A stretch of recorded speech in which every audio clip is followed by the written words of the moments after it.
Hola, ¿cómo están? Bienvenidos a la 53ª clase de Fisiología en el canal MEDICI. Mi nombre es Eduardo Paiva y continuando con nuestras clases de Fisiología Gastrointestinal, vamos a hablar de la digestión en el tubo digestivo. Tópicos que vamos en esta clase: vamos a ver algunas generalidades, vamos a hablar de la digestión mediante hidrólisis, de la digestión de hidratos de carbono, carbohidratos, de proteínas y la digestión de grasas. Para sobrevivir, el ser humano tiene que alimentarse y los principales alimentos, los principales alimentos que sostienen la vida de un ser humano son principalmente tres: las grasas, las proteínas y los carbohidratos. Esto con excepción de las vitaminas y minerales. Pero ¿cuál es el problema? La mucosa gastrointestinal no tiene la capacidad de absorber ninguna de estas sustancias. No absorbe las grasas, pero sí los ácidos grasos. No absorbe las proteínas, pero sí los aminoácidos. No absorbe los carbohidratos, pero sí absorbe los aminoácidos. Entonces, para que una grasa se transforme en ácido graso, una proteína en aminoácido, carbohidrato en glucosa, se requiere un proceso llamado digestión, ¿ya? ¿Para qué esa digestión? Para degradar esas sustancias y así la mucosa gastrointestinal pueda absorberlas. Y es este proceso de digestión que veremos en esta clase. Hablemos de la digestión mediante la hidrólisis. Comencemos por la hidrólisis de los hidratos de carbono o carbohidratos. Los carbohidratos son polisacáridos o a veces también pueden presentarse en forma de disacáridos que están formados a su vez por combinaciones de monosacáridos como la glucosa. Estos monosacáridos están unidos entre sí por condensación.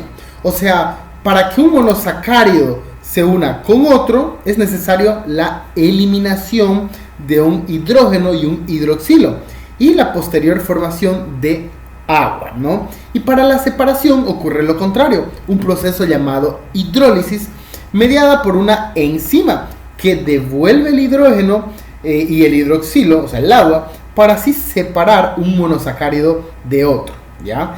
Entonces, estos procesos de condensación y hidrólisis ocurren tanto en los carbohidratos, tanto en las grasas y proteínas. Como ven aquí, el hidrógeno y el hidroxilo en forma de agua, la enzima causando la separación, ¿no? Separando los sacáridos, o sea, causando la hidrólisis. Ahora hablemos de la hidrólisis de las grasas.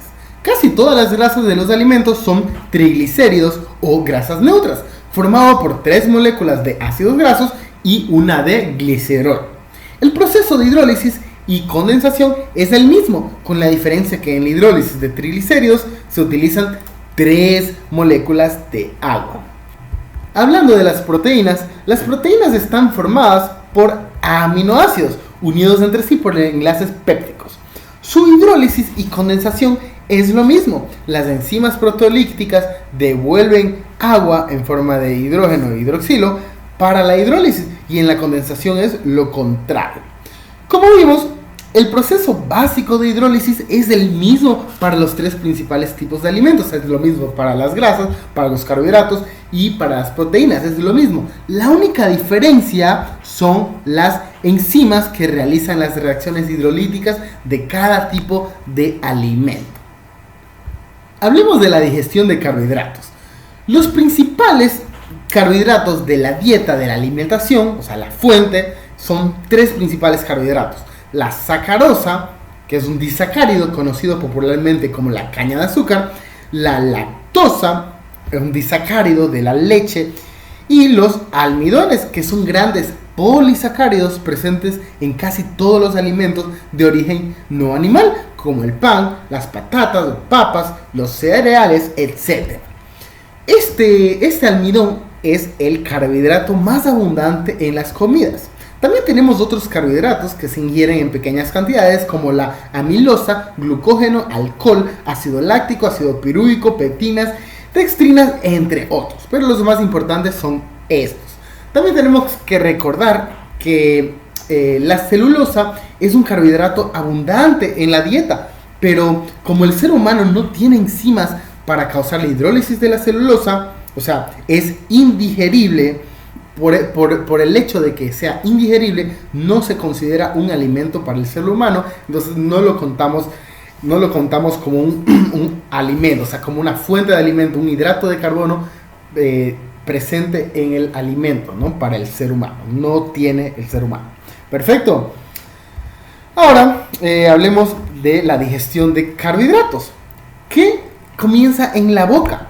La glándula parótida secreta la enzima tialina, la tialina salival, que es una alfa amilasa. Esta digiere por hidrólisis el almidón y lo convierte en maltosa, que es un disacárido, y polímeros de glucosa. Pero como los alimentos están poco tiempo en la boca, esta hidrólisis corresponde a no más que el 5%. Sin embargo, la amilasa salival, junto con los alimentos, van al fondo y cuerpo del estómago, o sea, van al estómago y quedan hasta por 1 hora antes que se mezclen con las secreciones gástricas. Y una vez que se mezcla con el ácido del estómago, la amilasa se inactiva. Y esto pasa cuando el pH es menor que 4. Un pH menor que 4, la amilasa se inactiva. Y esto ya pasa más abajito, porque aquí recordemos que todavía queda el alimento, el quimo queda mezclándose todavía. Entonces, esta digestión de hidratos de carbono en el estómago es del 40% aproximadamente. Entonces, por eso tenemos que saber que en el estómago hasta el 40% del almidón ya se encuentra hidrolizado, sobre todo en forma de maltosa. 15 a 30 minutos después del vaciamiento gástrico del quimo hacia el duodeno, el páncreas secreta la amilasa pancreática, ¿no? Y prácticamente todos los almidones ya se han digerido y transformado en maltosa y polímeros de glucosa. Como ven aquí, el 40% de los almidones, ¿no? De 20 a 40 de los almidones es hidrolizado por la amilasa salival y del 50 a 80% por la amilasa pancreática, ¿no? Principalmente en el duodeno. Aquí tenemos el intestino delgado y vemos un enterocito. Y los enterocitos que revisten las vellosidades del intestino delgado contienen 4 enzimas: la lactasa, sacarasa, maltasa y alfa-dextrinasa. La digestión de los carbohidratos, ¿no? Se da cuando entran en contacto, o sea, los carbohidratos entran en contacto con las enzimas encontradas en los enterocitos que revisten el borde en cepillo de las vellosidades intestinales. Fíjense, la maltasa y alfa-dextrinasa en el intestino digiere la maltosa en glucosa. La lactasa en el intestino, la lactosa, la digiere en galactosa y glucosa, y la sacarasa en el intestino digiere la sacarosa en fructosa y glucosa. El almidón es el hidrato de carbono que más ingerimos, y la glucosa representa más del 80% del producto final de los carbohidratos. La galactosa y fructosa no más del 10%. Y aquí vemos el resultado total de la hidrólisis de los hidratos de carbono listos para ser absorbidos, como veremos en la siguiente clase. Maltosa es glucosa más glucosa, lactosa, galactosa más glucosa, sacarosa, fructosa más glucosa. Las proteínas están unidas por enlaces peptídicos. Como vimos en la clase de secreción gástrica, la pepsina es secretada por las células principales. Tiene una mayor actividad enzimática en un pH ácido, o sea, un pH de 2 a 3 aproximadamente. Y se inactiva la pepsina cuando el pH sube, o sea, en un pH alcalino, cuando sube más de 5, se inactiva. Y es por eso que el ácido clorhídrico secretado por las células oxínticas son importantes para activar la pepsina. La pepsina también tiene la capacidad de digerir el colágeno de las proteínas. El colágeno es un componente importante del tejido conjuntivo intracelular de las carnes. Y para que las enzimas digestivas digieran la carne, tiene que digerir primero el colágeno, ya que es el tejido conjuntivo. La pepsina contribuye al 20% del proceso de digestión de las proteínas. Esa digestión dará como resultado proteosas, peptonas y algunos polipéptidos. Esto por hidrólisis de los enlaces peptídicos que unen un aminoácido con otro. O sea, entre un aminoácido y otro están los enlaces peptídicos y es ahí donde ocurre esa hidrólisis. Ahora, la mayor parte de la digestión proteica, o sea, el 80%, se da en el intestino delgado, principalmente en el duodeno y yeyuno. Aquí el páncreas secreta enzimas proteasas, la tripsina, quimiotripsina, carboxipolipeptidasa y elastasa. Como ven aquí, fíjense, los acinos pancreáticos secretan enzimas, ¿no? Enzimas que van por el conducto de Wilson, van hacia el duodeno. Y fíjense que esas enzimas son de tres tipos, son lipasas, amilasas y las proteasas. De las proteasas son esas, ¿no? La tripsina, quimiotripsina, carboxipolipeptidasa, y también tenemos la elastasa. La elastasa digiere las fibras de elastina. Las fibras de elastina mantienen la arquitectura de las capas. Es importante también.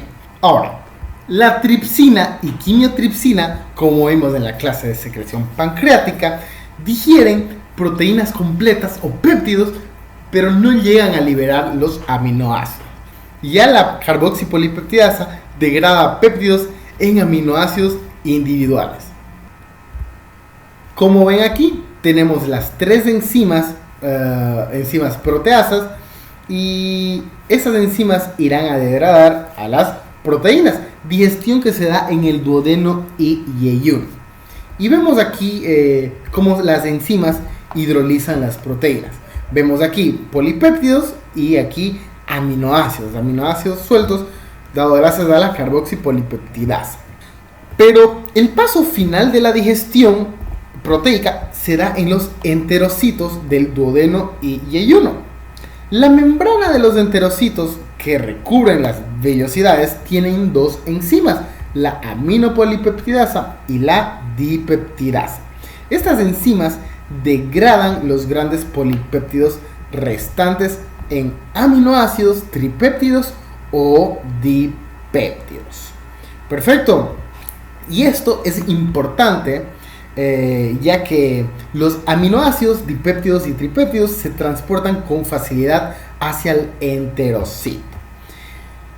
Y en el citosol, en el citosol de los enterocitos, en el líquido intracelular, existen peptidasas. Existen peptidasas en los enterocitos, ya en el citosol, y estas peptidasas irán a transformar todos los dipéptidos y tripéptidos hasta el estadio final. O sea, prácticamente aquí se acaba la digestión, dejando prácticamente aminoácidos. O sea, prácticamente más del 99% de los productos finales de la digestión de proteínas absorbidas son aminoácidos. Ya la absorción de péptidos y peor aún de proteínas completas es prácticamente imposible. Y en el caso de que se absorba una proteína, podrían causar graves reacciones alérgicas a nuestro cuerpo o reacciones inmunes. Entonces, prácticamente más del 99% son aminoácidos de las proteínas. Y aquí tenemos, ¿no?, el resumen de la digestión de proteínas. Las grasas más abundantes en los alimentos son los triglicéridos, como vimos, formados por un glicerol y 3 ácidos grasos. Aunque también hay otras grasas, como fosfolípidos, colesterol y ésteres de colesterol. Fíjense, el colesterol no tiene ácidos grasos, pero como su estructura y metabolismo es similar, forma parte de las grasas alimentarias. Las glándulas linguales en la boca secretan la lipasa lingual. Esta lipasa, que se deglute con la saliva y junto con la lipasa gástrica secretada por las células principales, digieren una pequeña cantidad de triglicéridos en el estómago. Ya, esta cantidad es menos del 10%, pero es en el intestino delgado en donde se digieren las grasas principalmente, ¿ya? Vamos a ver el mecanismo. Fíjense, la digestión de grasas tiene principalmente lugar en el intestino delgado. En el estómago, veamos qué pasa. La agitación dentro del estómago, ¿ya? La agitación dentro del estómago mezcla la grasa y produce la emulsión. ¿Qué pasa con la emulsión?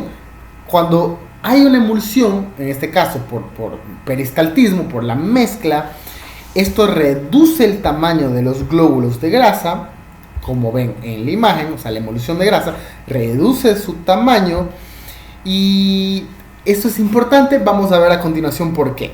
Pero la emulsión se da en parte por el peristaltismo, ¿no? Y la mezcla en el tubo digestivo, o sea, en el estómago y después en el duodeno, pero es la bilis la que emulsiona las grasas de manera muy eficaz, ¿ya? Ahora, esta emulsión por la bilis se da en el intestino delgado, principalmente en el duodeno y yeyuno. Ahora hablemos, este punto quiero que presten mucha atención, hablemos de la función de la bilis en la emulsión de grasas. Los glóbulos de grasas son hidrofóbicos, o sea, son liposolubles, ¿ya? La lipasa, que es la enzima que degrada las grasas, la lipasa, es hidrosoluble. Entonces, como es hidrosoluble, solo puede atacar la superficie de la grasa y no la parte central. ¿Por qué? Porque es hidrosoluble. Esto es grasa, entonces no es soluble en la grasa, entonces solo puede digerir la superficie. Hasta aquí todo bien, no digiere la parte central. Perfecto. Ahora, como vimos, la peristalsis emulsiona a las grasas y es aquí donde interviene, fíjense, la peristalsis emulsiona las grasas y es aquí donde interviene la bilis. Las sales biliares, fíjense, se adhieren, se pegan a la grasa. ¿Y qué hace la sal biliar? No permite que se vuelvan a unir. Entonces se adhieren y no permite que se vuelvan a unir, ¿no? Y eso se da cuando los movimientos peristálticos separan las gotas, las sales biliares se adhieren y no permite que se vuelvan a unir. Y entonces, ¿qué es la emulsión? Es romper la tensión superficial de la grasa hasta convertirla en pequeñas gotitas diminutas, ya que las sales biliares tienen una parte hidrofílica y una parte hidrofóbica, y la parte hidrofóbica se une a la grasa y la hidrofílica hace que se mezcle con los líquidos, y esto disminuye la tensión superficial de las grasas, haciendo, ¿no? Y junto con la agitación hace que se disgregue en numerosas partículas. Entonces, el resultado de esto es que aumenta la superficie expuesta de las grasas. ¿Hacia dónde? Hacia las lipasas. Entonces, ahí sí las lipasas podrán hidrolizar de forma muy efectiva a las grasas, ya que hay una mayor superficie de ataque, porque las lipasas pueden atacar las grasas en su superficie, pero si se dividen en partículas diminutas, ahí sí que va a aumentar la superficie expuesta de las grasas hacia las lipasas. Entonces, la bilis hace que las grasas sean solubles, para que así sea atacado por las enzimas digestivas en su totalidad. Aquí está, la bilis hace que la grasa sea soluble para que sea atacado por las enzimas digestivas en prácticamente su totalidad. El tamaño medio de las grasas, una vez emulsionadas, es inferior a 1 milímetro. Y aquí entonces veamos la bilis, ¿no? Como dijimos, la bilis es como una moneda, tiene una cara soluble en agua, o sea, hidrofílica, y otra soluble en grasa, hidrofóbica. La bilis, fíjense, se une a las grasas para causar la emulsión. Esa emulsión que dijimos. Ahora, son las sales biliares y en especial la lecitina de la bilis que realiza esta tarea de emulsión. Y como dijimos, esto disminuye la tensión superficial, favoreciendo la fragmentación en tamaños menores. O sea, cumple una función emulsificadora o detergente, haciendo que los glóbulos grasos se fragmenten con facilidad con la agitación del agua en el intestino delgado. Y este aumento de la superficie total causado por la emulsión es de hasta 1000 veces. O sea, es muy importante. Para que vean cómo es importante la bilis. Resumiendo, la bilis reduce el tamaño y aumenta la superficie expuesta para que así la lipasa los ataquen eficientemente. Una vez con una gran superficie expuesta, se hidrolizan los triglicéridos por las lipasas. La lipasa pancreática es la enzima más importante para la digestión de triglicéridos, ya que puede digerir todos los triglicéridos que encuentre en tan solo un minuto. Los enterocitos del intestino delgado tienen una cantidad pequeña de lipasa, que es la lipasa intestinal, pero su eficacia es mínima y no suele ser necesaria. La lipasa, a su vez, hidroliza los triglicéridos emulsificados, formando así, ¿no? Fíjense, emulsiona los triglicéridos emulsificados, formando así ácidos grasos libres y 2 monoglicéridos. ¿Por qué esto? Porque la lipasa hidroliza principalmente el enlace 1 y el enlace 3 de los triglicéridos. Por eso no es muy capaz, digamos así, de hidrolizar el enlace 2. Por eso ácidos grasos libres del enlace 1 y 3 y el 2 monoglicéridos. Resumiendo el proceso de la hidrólisis, veamos esta figura. Fíjense, la grasa se emulsifica con la agitación, o sea, la peristalsis, y en especial la bilis. Y una vez la grasa emulsionada, viene la lipasa pancreática y digiere, ¿no?, las grasas emulsificadas, ya que tienen una mayor superficie, como vimos, ¿no?, gracias a la emulsificación, bilis y la agitación, en especial la bilis, formando ácidos grasos y 2 monoglicéridos. Ahora, las sales biliares cumplen otra función esencial. Una vez que los monoglicéridos y ácidos grasos libres son liberados, las sales biliares forman micelas. Fíjense, forman micelas. Esas micelas rodean a las grasas ya digeridas. Esta micela tiene una parte externa, que es el grupo polar, es hidrosoluble, y un núcleo de esterol central, que es liposoluble. Y como los grupos polares tienen carga negativa, hacen que las grasas se disuelvan fácilmente en el agua de los líquidos digestivos, ¿ya?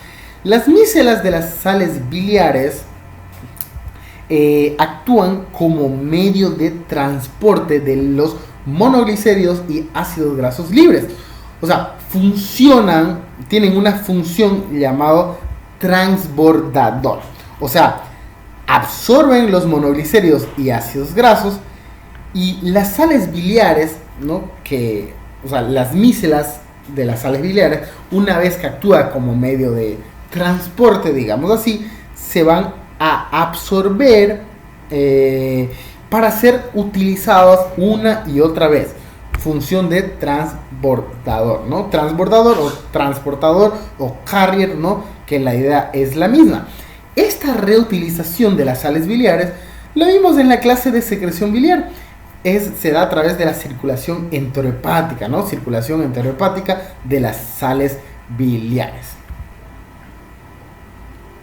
Como ven aquí, fíjense, los triglicéridos ya digeridos son captados y transformados en kilomicrones para después ser absorbidos hacia la linfa y la sangre.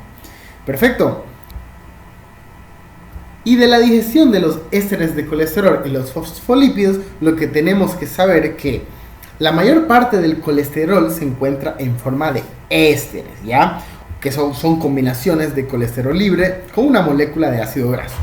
Y los fosfolípidos contienen cadenas de ácidos grasos en sus moléculas. Ahora, existen 2 lipasas pancreáticas que van a hidrolizar, Fíjense, la hidrolasa de los ésteres de colesterol y la fosfolipasa A2, que hidrolizan a los ésteres de colesterol y a los fosfolípidos respectivamente, ¿no? Las micelas de las sales biliares desempeñan el mismo papel en el transporte, o sea, en el colesterol libre y fosfolípidos. Es de la misma forma que hace con los monoglicéridos y ácidos grasos libres, que era, ¿no?, digestión de los triglicéridos. Es la misma función.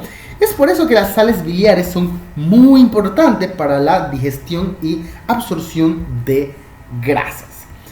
¿Por qué es importante la sal biliar? O sea, vimos que tiene las sales biliares tienen funciones importantes. Van a ser prácticamente, resumiendo las funciones, hablando de las grasas, van a ser dos cosas.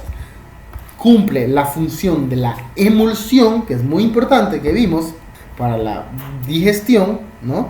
Para la lipasa, porque si no se emulsifica, no se quebra y la lipasa no es capaz de hidrolizar. Y otra función es la función de transbordador, favoreciendo así en la digestión y absorción. Esta función de transbordador se da tanto en los ésteres de colesterol, fosfolípidos y triglicéridos. De bibliografía utiliza el Tratado de Fisiología Guyton Hall, edición número 13. Muchas gracias, te mando un abrazo.